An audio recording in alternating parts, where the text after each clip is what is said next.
Hi అండి, అందరికీ happy Sankranti. ఉదయం లేవగానే ముగ్గునైతే వేశాను. రాత్రే వేద్దాం అనుకున్నాను, కానీ చినుకులు అయితే పడుతున్నాయి, అందుకని ఉదయం అయితే వేశాను.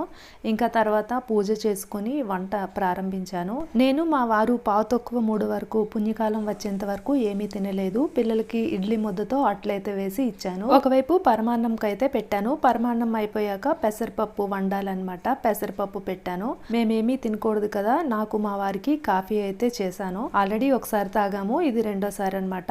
తాగాక పులిహోరకి రైస్ అయితే కుక్కర్లో పెట్టాను. పప్పు తాలింపు వేసాక ముక్కల పులుసు చేద్దామని ముక్కలన్నీ వేసి కుక్కర్లో వేసి చింతపండు పులుసుని తీసి వేసాను. కొన్ని నీళ్లు కూడా వేసాను పులుపుకు తగ్గట్టు. ఇందులో కొంచెం పసుపు, ఉప్పు, కొంచెం బెల్లం పౌడర్, పచ్చిమిర్చి, కొత్తిమీర, కొంచెం అల్లం చితక్కొట్టి వేసాను. ఇవన్నీ వేసాక కుక్కర్ మూత పెట్టి 2 విజిల్స్ వచ్చాక తాలింపు అయితే వేసుకోవాలి. పులిహోరకి కుక్కర్లో రైస్ పెట్టాను కదా, విజిల్స్ అయితే వచ్చేసాయి, అయిపోయింది.